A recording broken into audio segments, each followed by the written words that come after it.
Welcome to Beauty Standards Through the Ages, where painful and dangerous was basically the vibe. Today, we are diving deep into the most unhinged, bizarre, and genuinely horrifying beauty trends in all of human history. Buckle up. Your jaw is going to drop, repeatedly. Let's start in ancient Egypt, around 4,000 years ago, because of course we do. Now, the Egyptians were fashion icons in many ways. Kohl eyeliner? Timeless. But here's where it gets weird. They used lead-based makeup, like actual toxic heavy metal, ground up and painted around their eyes. Did it cause nerve damage and organ failure over time? Absolutely. Did they care? They did not. Looking dramatic was apparently worth the slow poisoning. And it gets better. Some Egyptian women shaved off their eyebrows entirely, and then painted on new, high, arched ones with kohl. Why?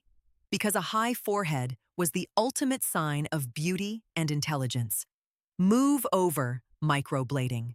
The OGs were doing it 4,000 years ago. All right, fast forward to ancient Greece and Rome. Pale skin was everything. It signaled that you were wealthy, that you weren't out in the fields working under the sun like a commoner. So how did aristocratic women achieve that ethereal porcelain look? White lead powder, slathered all over their faces. We're talking cerussite, ground lead carbonate mixed into a paste. It gave a flawless, bright white complexion. It also gave you hair loss, rotting teeth, scarred skin, and eventual death from lead poisoning. But you looked fabulous right up until the end. And Roman women? They reportedly used crocodile dung as a face mask. It was said to brighten and smooth the skin. We don't know who the first person was who thought, yes, that's what I'll put on my face. But they committed. Fully committed. Now let's skip to Renaissance Europe in the 1500s and 1600s, where the quest for pale, luminous skin reached new levels of insanity. Enter aqua tofana, and later, eating arsenic wafers. Yes, women would deliberately consume small doses of arsenic, a poison, because it gave the skin a pale, translucent glow and made the eyes bright and slightly dilated. It worked. It also worked at slowly killing you, but in the short term, you were stunning. There was even a product in the 1800s called Dr. James P. Campbell's Safe Arsenic Complexion Wafers, sold as a beauty supplement. The word safe is doing a lot of heavy lifting in that name. Still in Europe, let's talk about Queen Elizabeth I, a trendsetter in many ways, mostly terrifying ones. Her signature look involved extremely pale skin, achieved with, you guessed it, white lead, and bright blue veins painted onto her chest and forehead.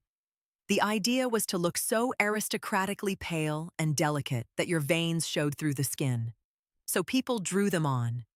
Imagine your morning skincare routine being, apply lead paste, draw fake veins, pray. Also fashionable in this era? Removing your eyebrows and eyelashes entirely to make the forehead look larger and more refined. Elizabeth reportedly did this. The whole court followed. It's giving, I do what the queen does, even if the queen is unwell. Let's head east now, because Asia has some absolute doozies in beauty history. First, foot binding in China. Starting around the 10th century and lasting until the early 20th century, young girls would have their feet tightly bound to prevent growth. The ideal lotus foot was about 3 inches long. 3 inches. The process involved breaking the arch, folding the 4 smaller toes under the foot, and binding everything tightly. It was excruciatingly painful, caused infections, limited mobility for life, and women often couldn't walk unaided. And yet, it was considered the highest standard of femininity and elegance for nearly 1,000 years. Over 1 billion women went through this across Chinese history. The scale of it is genuinely staggering. Now, staying in Asia, feudal Japan had a trend called ohaguro, blackening your teeth. Yes, black teeth were beautiful. They were associated with nobility, maturity, and femininity. Women would apply a solution of iron filings dissolved in vinegar and tea to dye their teeth pitch black every day. And interestingly, black teeth actually resisted decay better than untreated teeth. So this one had an accidental health benefit.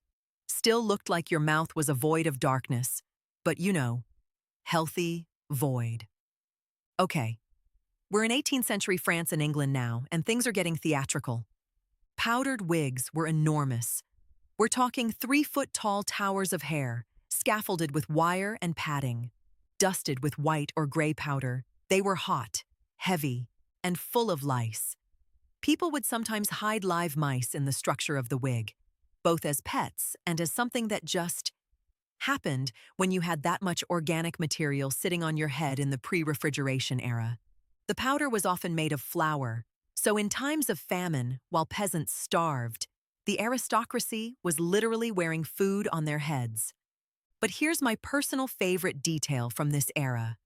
Because the wigs were so elaborate, natural eyebrows looked boring by comparison.